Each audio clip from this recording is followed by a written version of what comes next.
said, oh, what are you talking about? Hey, look here. Look here. I've never seen a black. Uncle Jack loves people openly no matter who they are.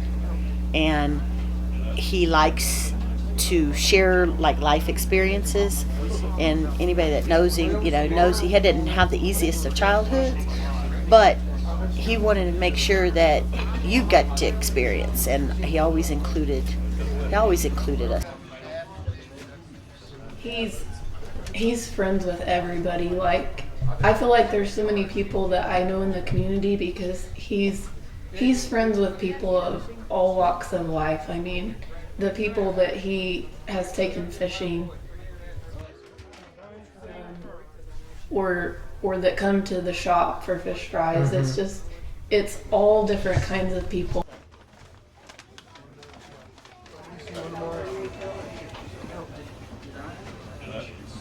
Everyone around him followed him because he's a leader, because he's fun.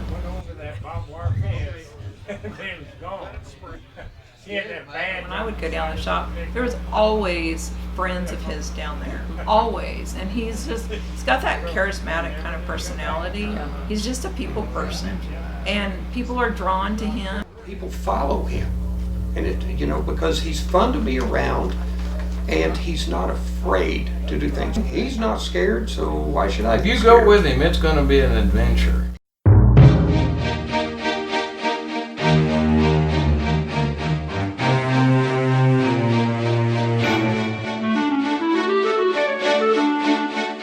Well, I can remember, I always thought my mom, of course she claimed to be German, but I always thought, man, she looks so much like an Indian.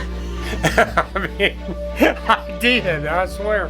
And, and if you'd have seen her out in the garden working, of course, she's always pretty dark skinned, black hair, and had a blue eye and a green eye, And I have heard several Cherokees had that. That might not have been, but I heard that somewhere. Born in St. Louis, Missouri on March 16, 1939, Jack Leonard Test was one of 9 children born to Delbert and Reba Test. While Delbert's ancestry is unknown, Jack's mother Reba was half German and half Cherokee Indian. My mom taught us that you guys act like a bunch of savages, if she was mad at us, Nobody was taught that Indians were good. We went to the movie and cavalry, would come over the hill, and after the Indians were after the wagon trains, we'd all, yay, shoot them Indians, That's what we were taught when we was kids, from my mom to the picture show.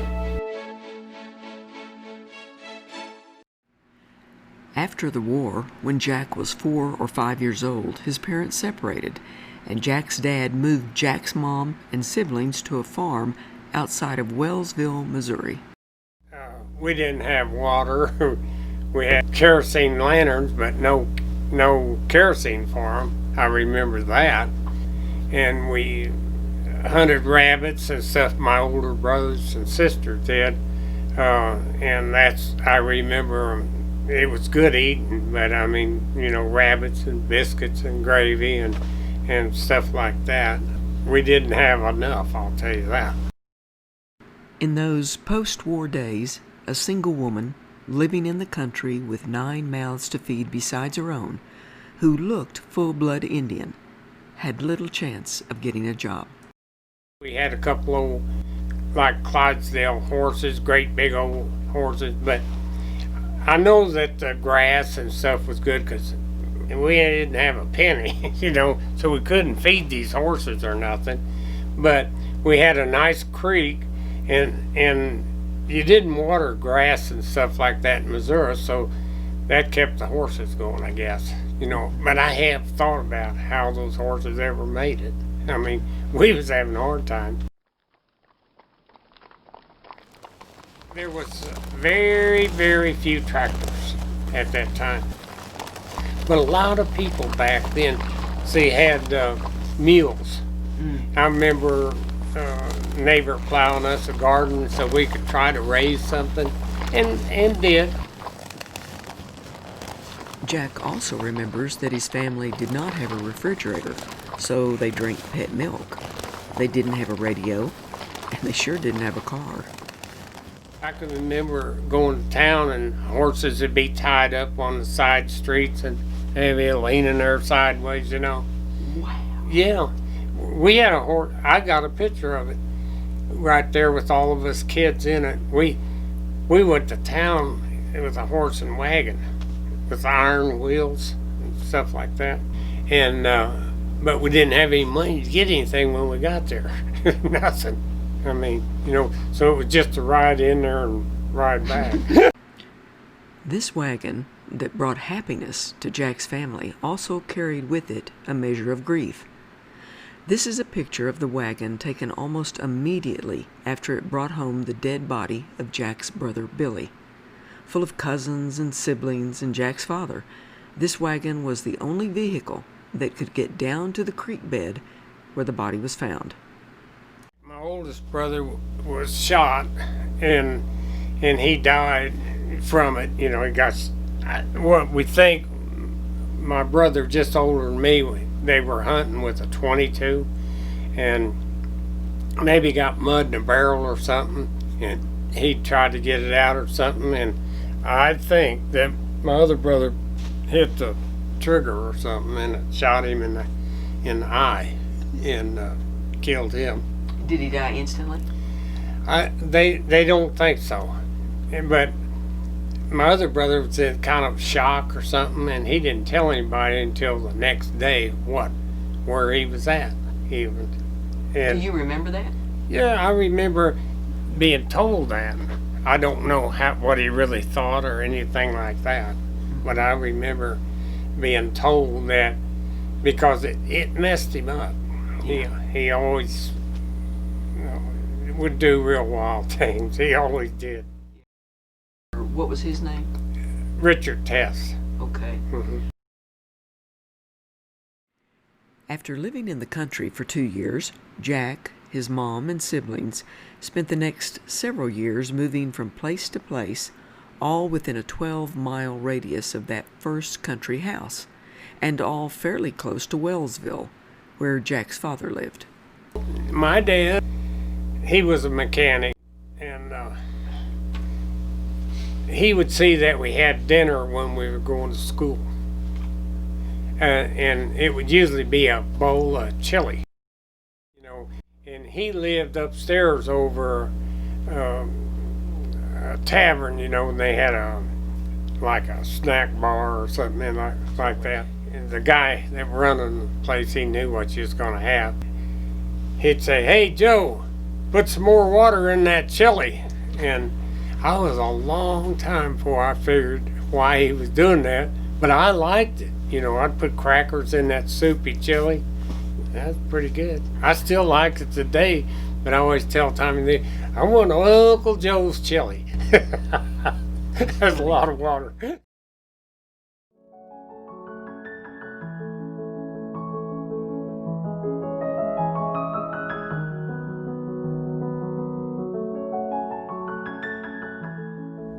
I was taught that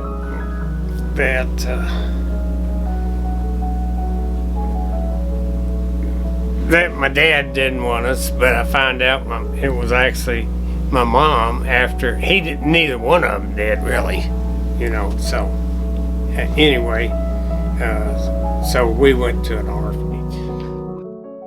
At the age of 9, Jack and his older brother Dick and younger siblings George and Joyce were sent to the Presbyterian Children's Home in Farmington, Missouri. Separated by age, Jack would occasionally see his brothers and sister, but he lived in a cabin completely different from them. I was between this window and the back window. There was one bed there, and I was the second bed. There were 75 children at the orphanage who maintained and were mostly fed with a large quantity of laying hens and broilers, hogs, and dairy and beef cattle. Jack recalls that the food was good and there was plenty of it, but the environment was harsh. Well, yeah, I cared about my brothers. I mean, and my little sister a lot. The thing that we got that you wouldn't believe is whippings. And I can remember her getting slapped away from the table so hard, knocked her clean out of the chair and broke her eardrums. And, you know, and there I'm a little bitty guy, I couldn't do nothing. I mean, I wanted to. My brother, he got whippings for running the water over, you know, and they were real whippings, I'll tell you. At the age of 9, Jack was told by a supervisor to clean the manure out of a livestock barn so that it could be spread as fertilizer on a nearby field. He come back and I realized I was throwing it on stuff, and he went and got a board about like that, and he beat me down. And he said, "Nobody's going to support you," and I learned to work. It helped me. I couldn't hold it against him, you know. I really couldn't, but I never did forget it. And hard work was a must at the orphanage. Because they raised their own food, each child had his own job. I milked cows. They thought I was so good at it, that's all I ever did. Everybody else would change jobs around. But I could go milk 35 to 40 cows with milking machine, see? But I could do that all by myself. We'd get done by 7, then and eat and get ready to go to school. And when school was going on, well, we rode in the back of a farm truck with a tarp on it, and then when you got to school, you took off to the bathroom and combed the ice out of your hair. Then, you know, hey, it was always a shame when we went to school because your clothes wouldn't fit and stuff like that. The clothes would all be too big, and you'd roll your coats up and your pants up. That's me right there. This was my first new pair of shoes. A friend bought them for me. Oh, and I really did like those shoes. Aside from work and school, the orphanage did offer 2 opportunities that Jack was very fond of. A few of us interested in showing cattle, and I loved that, and I did real good at that. I tell you what, we won blue ribbons wherever we went. Like judging cattle and everything like that, Lee, I'd be first every time. But I couldn't write my reasons down real, because my spelling was so bad, you know, so I would never get nothing. But they would tell you who got them right to begin with, but it was just my reasons. Mm-hmm. It was also at the orphanage that Jack developed his love for baseball. And Benny Jones, that's who I named Benny after. Well, Benny Jones was my catcher and I was a pitcher, and anyway, that's one thing we did at the orphanage. We practiced, and anyway, I really did. I could make $12 a game or something like that a lot of times. My coach was a doctor, and he said, "Jack, I was striking out 4 or 5. He said, "You know, every time you strike somebody out, I'm going to give you $1." I couldn't believe it. Boy, I really went to work. And then there was a man named Howard Robertson from Bonne Terre, Missouri, near Farmington. And Howard had no family, and he took an interest in the orphanage and a liking to Jack and Benny. And it is because of Howard that Jack was introduced to a number of people and adventures.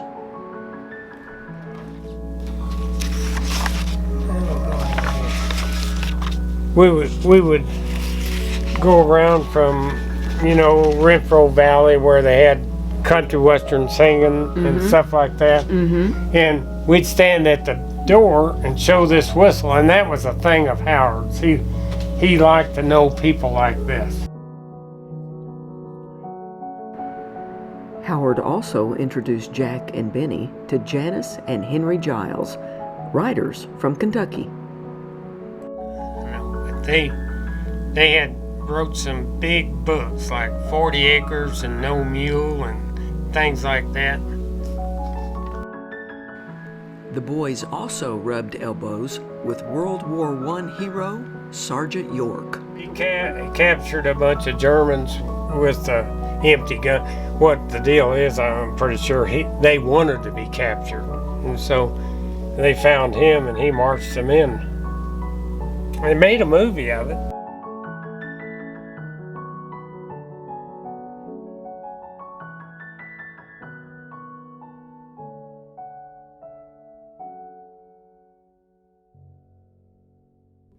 He got a really good lesson in what he didn't want.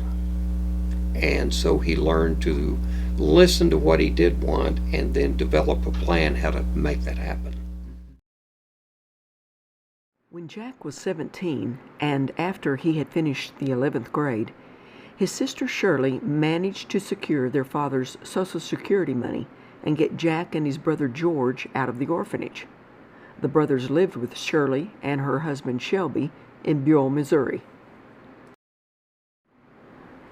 While there, Jack worked in a factory, but he was laid off and without direction until one of his mother's sisters came through Buell on her way to see another sister in Guyman, Oklahoma. And she asked Jack if he wanted to come along. He told me at that time he owned one other shirt besides the one he had on his back and a few pairs of socks and underwear. And so he put them in a little bag and got in the car with him and came to Guyman. I had an aunt and uncle here, Mildred and Ray Lawrence. And Ray Lawrence owned an upholstery shop in Guyman, Oklahoma. And Dad, immediately, that's who he came to see was them. And Ray Lawrence was needing a little bit of help, so just asked him if he'd like to stay and work for him. And so he did. And he worked for Ray Lawrence for a while, and at the same time he's working for Ray Lawrence, he worked for Jack Heyer. I didn't have any money, but I always had clean clothes and food from my aunt. She really watched after me, good that way. I went to work for Jack Heyer plowing out here, and I got $1 an hour for that. And we'd plow 12 hours a day, $1 an hour. And I'd get 30 cents for rabbits, and he didn't care. That jackrabbits was all over then, and I could get about 12 of them a day. And I'd take a crescent I could get from here to the TV and just throw that thing. And you could hit them anywhere and it would cripple them. Yeah. And then I had a big old stiff wire on the tractor seat. We didn't have cab back then in the 50s. And I'd just stick them through the leg. Then, after living in Guyman only 3 months, life was about to give Jack a new dimension. They met at the skating rink. Yeah. I know that. And she told me one time, she said, he was just pretty.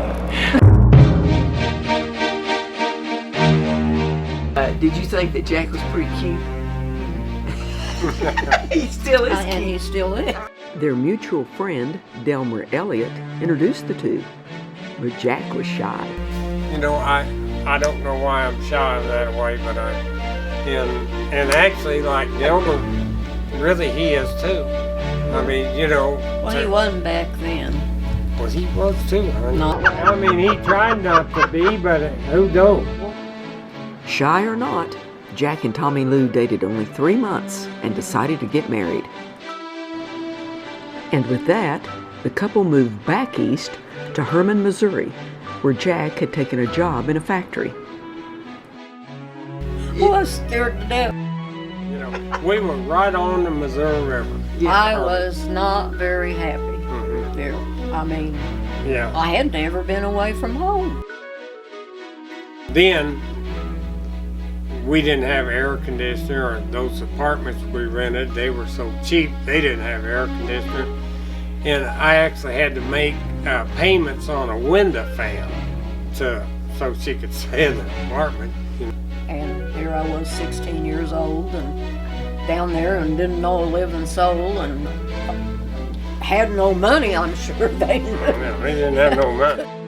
Living fewer than 6 months in Missouri, Tommy Lou was now pregnant and the couple was broke. So they moved back to Guyman and initially moved into a small apartment behind Tommy Lou's parents' home. Then the new family made a smart and generous move. But we moved in with my daddy's mother in her little bitty house, and Bryon was a little kid, Yeah. and I had Ben while we were there. We moved in and took care of her, and that way we didn't have to pay rent. So we saved up enough money for a down payment and had our house built. At last, Jack had a family and a home, but financially, times were very hard.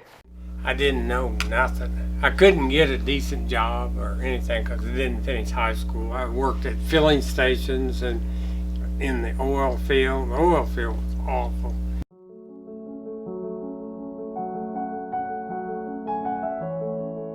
He was a wreck. He worried to death about it all the time. Not having money to pay bills. And I didn't have sense enough to be worried.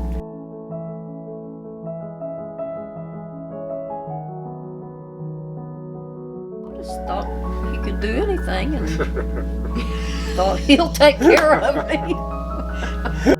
I realized I had to take care of my family. And I knew that nobody was going to hire me. I realized that after so long that I've got to figure out something to do on my own.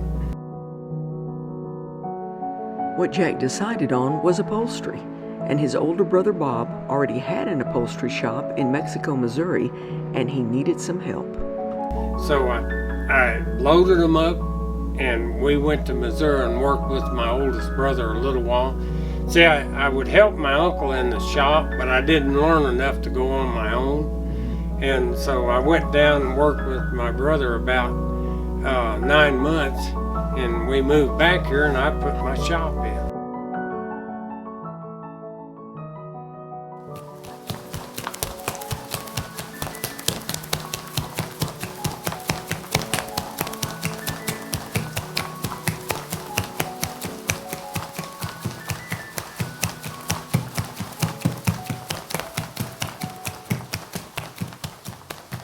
From the beginning, Jack's upholstery was a success. So much so that Jack would often work past midnight just to keep up with business. Yet he was mindful not to give his work more attention than his family. Bryon and Ben both. I mean, we always had a good time. But I didn't want any more.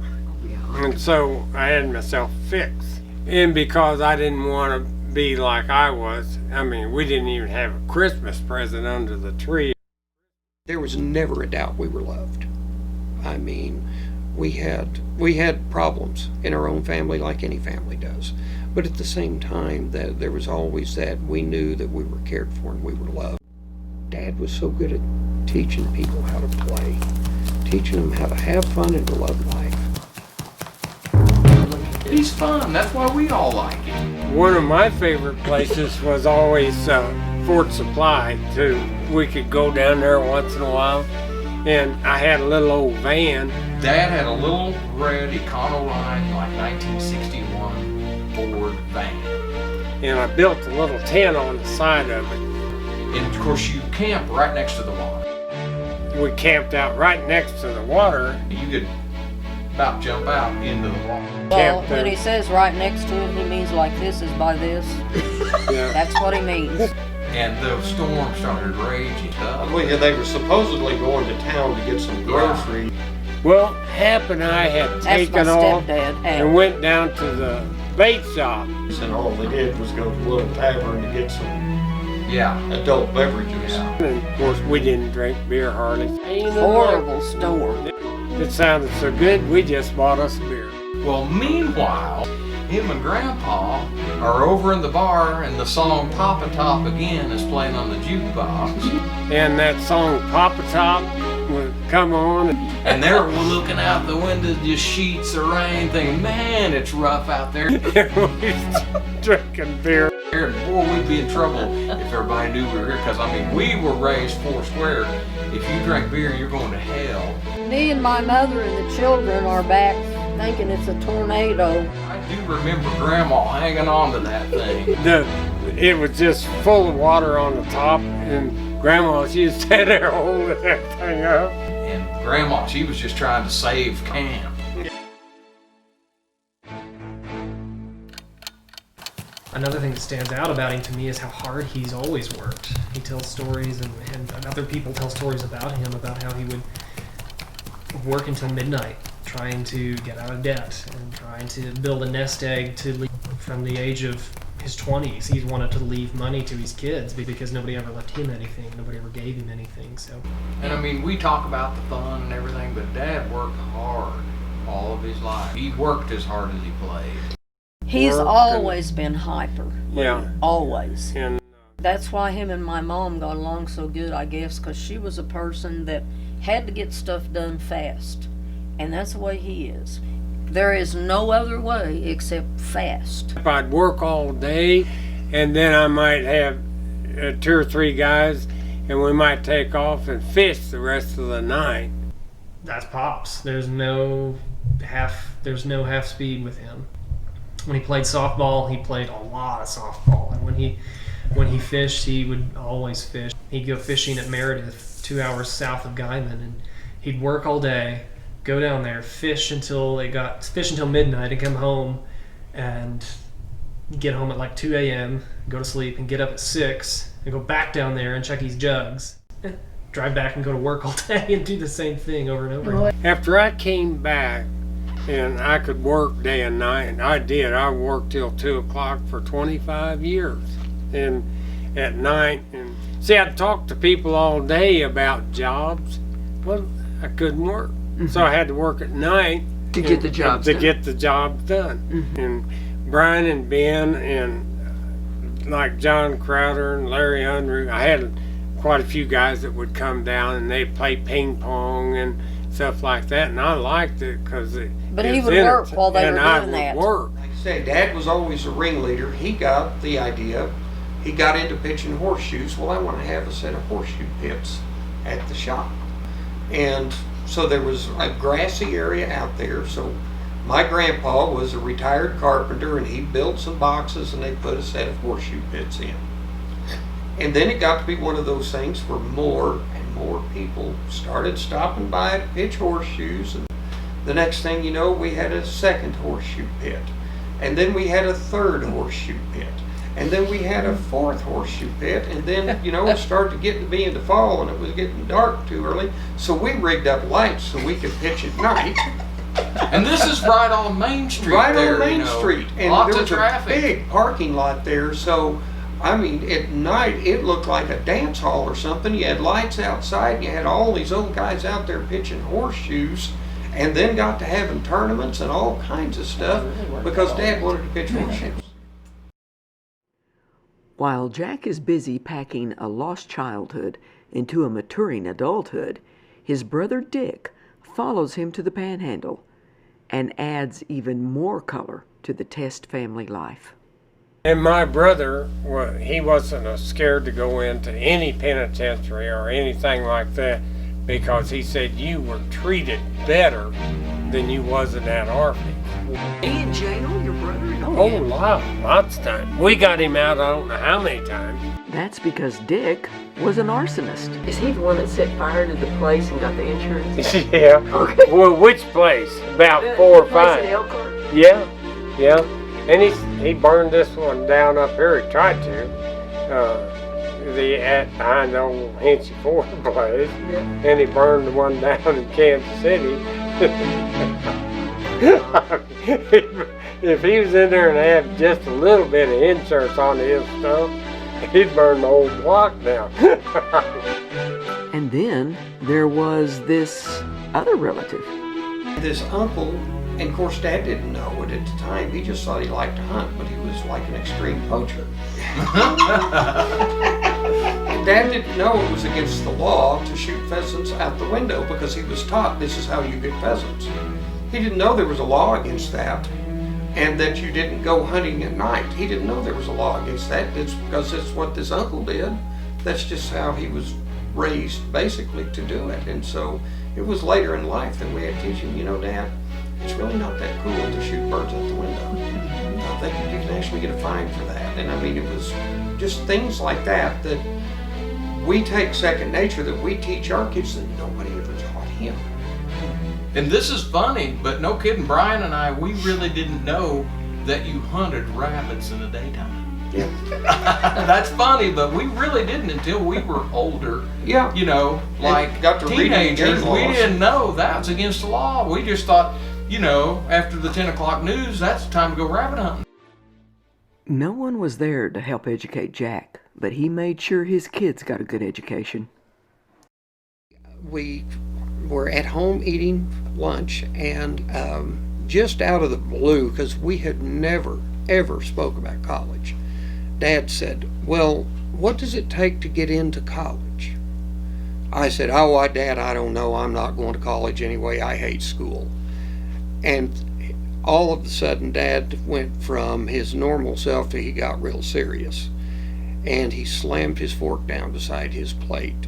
And he looked me right in the eyes and he said, you get over to that college and you find out what it takes to get in there and you get it done. You are going to have an education. You're not going to be like me.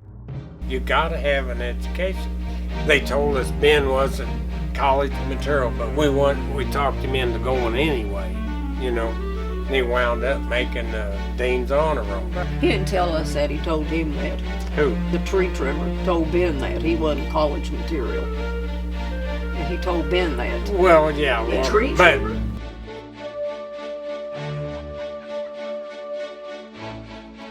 As it turned out, Bryon and Ben both did well in college. But the financial responsibilities of both boys away at school and a recent move to a new upholstery shop took their toll on Jack. I had too much work to do, and I had too many bills. I was buying Bryon a new car. I was buying Ben a new car. I was buying Tommy Lou a new car, and I was buying me a new van and paying for a new shop. That's a lot of paying. Oh yeah, Right, it right. was. And it and was- had two boys in college. We needed money, and the only way I had to get it is work all night. And I was taking Valium. Oh, God. Yeah, and I had a nervous breakdown. Yeah, I was in the hospital 4 or 5 days, and I realized that I couldn't take the pressure of it, and so I figured out, well, I need to sell that. And so I sold that place. So that one over there. Yeah, and I got totally out of debt. I had enough to buy this place, and I had several people couldn't believe I did it, but I've been really happy here. I paid everything off, and I paid for everything, and I had a little money left over, you know, and so from that day on, I never made a payment on nothing. If I got it, I paid for it right then and there. It was just the best move I ever made. It got us back on the track. I didn't have to work day and night. Jack's house was in order, and Bryon and Ben were busy creating families of their own, and Jack made strong impressions on their new wives.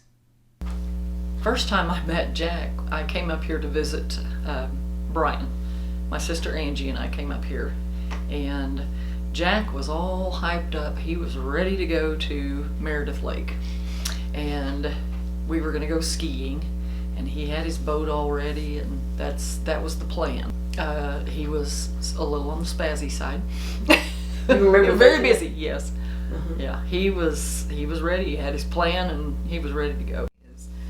When Ben and I were first married, we lived with them, and Bryon and Kelly did too when they first got married. But I just thought it was absolutely bizarre that about midnight, 1 o'clock in the morning, the entire family would meet in the kitchen for a snack. I'm just like, what are you people doing? Who does this? Business was good, and Jack didn't have to work nearly so hard. He was playing lots of baseball and fishing even more. His family was growing too. Bryon and Kelly now had 2 children, Jennifer and JB, and Ben and Dory had Elizabeth. Then, on October 4th, 1994, the Test's world stopped when Jennifer died suddenly from an asthma attack. Wouldn't wish that on anybody.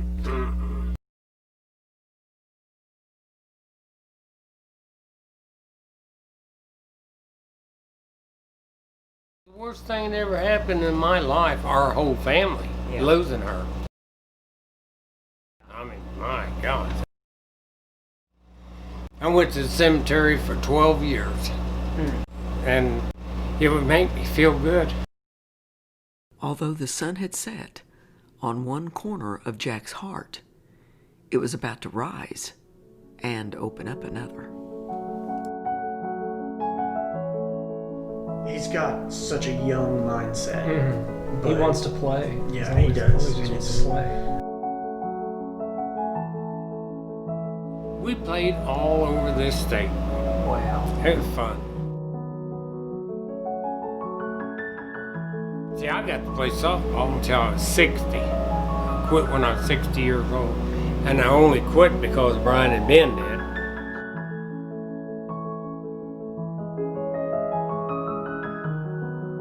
My gosh, we'd play softball, saying get done at 1 o'clock in the morning and take off for Lake Texoma. Get there at daylight, go fishing. Jack's fishing fun really started in the 1960s when he helped Bill Bennett, a carpenter in Guyman who could no longer seine for minnows. I'd get somebody to help me and we'd seine the minnow, and then he would make the bait. We would go fishing and use that stink bait. Oh, they weren't big, but as many as 175 a night down at Lake Vincent.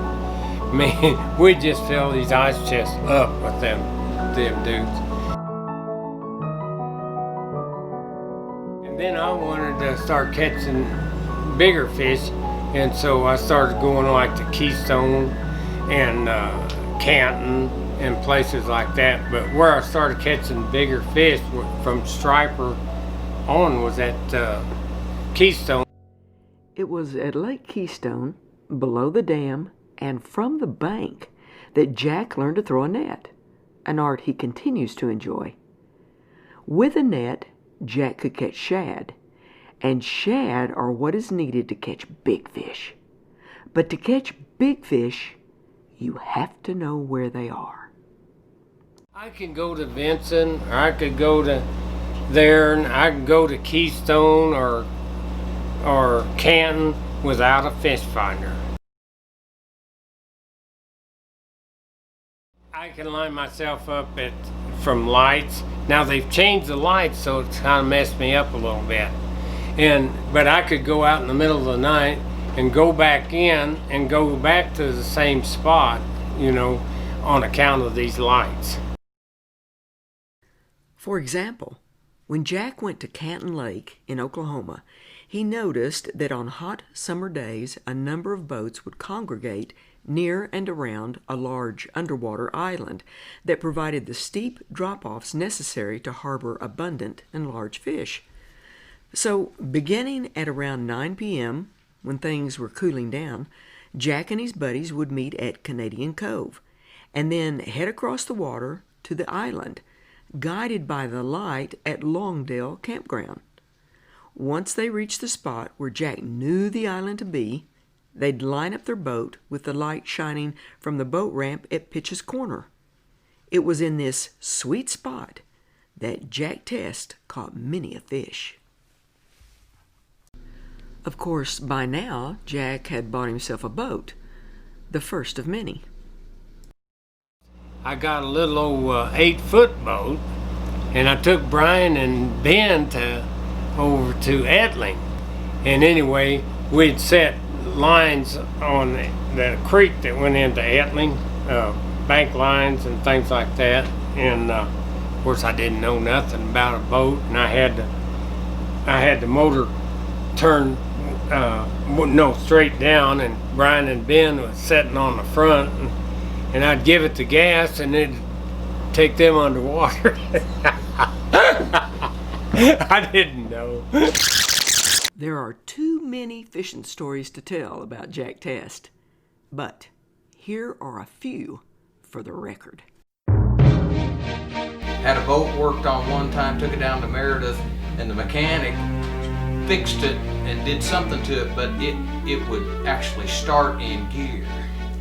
And started that motor up, it was in gear, and drove it up on the dock. And they had to push him back off and everything. Went fishing, and it was so cold that he's got somebody pulling him out of the water, and it was so cold that the carpeted runners that the boat's sitting on had frozen. Got all the way to the top of the boat ramp, and you know how it's that corrugated concrete? Boat slipped off, and he goes all the way down and hit that water. He said it was just a wall of water shooting straight up. Too many stories to tell about the boat sinking. One of his friends got the boat stuck on top of a pipe, and it went clear through the bottom, and they sunk. That was a camp. Yeah. And I'm not mentioning any names, but his initials were Frank Buck. Dad swimming to the bank in his undershorts trying to flag people down. Now, would you stop for somebody in their tidy whities? My favorite boat that he had, though, it was this really big. Oh, that huge cabin. Yeah, it was so like you'd go down into the cabin, and it was a real kind of bed. Mm-hmm. And it was funny because we'd always make fun of him every time he'd come up the top. It had like an overhang roof on the like any boat, the roof of the cabin comes out. There was a bolt that would stick down, and he'd be bleeding, and he'd get so mad and start saying words that we knew he shouldn't say in front of us. And I remember Mimi went with us on one of those trips, and so she was upset because he's hit his head, he's saying words, and After Kelly and Bryon lost Jennifer, they had Jake, and Kelly enrolled in college. And Jack stepped in to help care for his new grandson and his new playmate. Tommy Lee didn't think I could do that, and I said, well, if I can't, I'll quit. He'd mess those diapers. Well, I'd call Tommy Lee, and she worked at the courthouse. She'd fly down here and change them for him, and get him going again. So one day, old Bugs, he come in. Of course, Jake knew him. He come running up here to see him, and good grief, where's the diapers? And I said, oh, I'm sorry, man. I said, I'll call Tommy Lou. Well, don't call Tommy Lou, we can do this. And anyway, old Bugs, he took that diaper right off, and we cleaned him up a little and had him going just a minute. And from that day on, I always did it. Jake, he'd just run wild in here, and I'd take him out here in the alley and play ball. And he'd had targets in the back, big old blocks of foam, little bitty guy, and he'd drag that stuff out in the alley and shoot his bow at it and stuff like that. I would have dinner, and I had this little footstool about that tall that I would stand on the counter, and my grandma had a TV that I would just sit there, and I mean that screen was this far from my face, but I'd sit there and watch Tom and Jerry. And Jacob, he would always stand there and watch TV in the kitchen and hang on to the counter and watch TV. My grandpa would start singing this little made-up song that he had for to go play ball with the dog. Put him in, Pa. He's ready to play. And boy, the dog and him would both hit the back door at the same time. Both of them was ready to play ball. And then we'd head down to the shop, and he would do upholstery work. And I had a piece of foam rubber about like that, about that thick, and I'd lay him down on that, and of course he'd be asleep. I'd drive him around. I'd drive by this shop, and but I didn't tell him what I was doing, And it wouldn't take long. Honestly, I felt a little mean about it, but I'd put a little heat going into his face off the heater, and that'd knock him out. It would.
Well, we probably would have both gotten an education, number Yeah. one, Yeah. and we didn't. Yeah.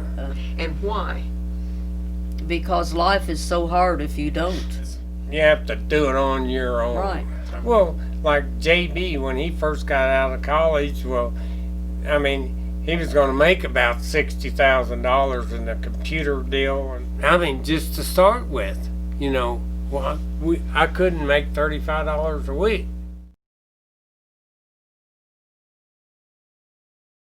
The first thing they would need to do, and I think they make them anymore, is go through some counseling before they get married. Because I think that's really important.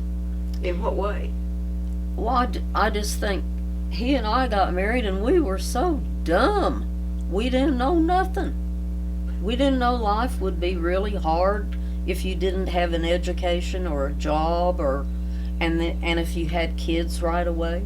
We were so dumb, you know? I mean, we were just babies.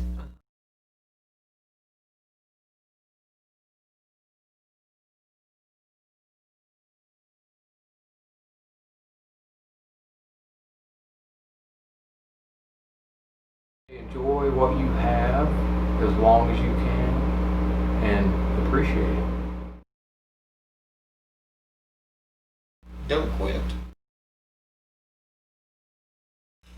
He never wants to live in poverty again. He's been there. He doesn't want to do it again. I think he would say, have fun, but don't exceed what you can afford. You know, we're all educators, and we've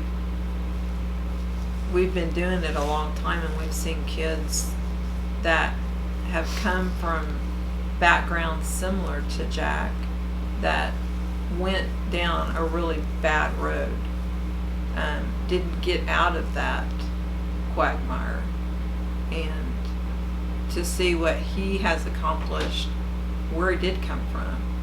I mean, I think that he would just say, don't quit, and there's better things ahead, and you don't have to live that kind of life. You've got a choice. From a little boy that nobody wanted to a man that everyone wants to be around. Isn't it wonderful, wise, and mysterious that dozens of us have been called to converge in this moment in time to this life called Jack Test? And are we glad that we were?